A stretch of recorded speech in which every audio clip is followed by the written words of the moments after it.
শুভ সকাল।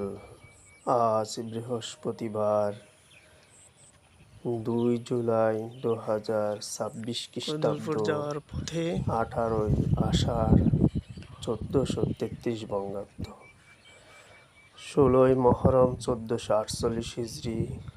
আজ বছরের ১৮৩তম দিন। ঋতু পরিক্রমায় এখন চলছে বর্ষাকাল। আজকের এই দিনটি শুভ হোক। যাওয়ার পথে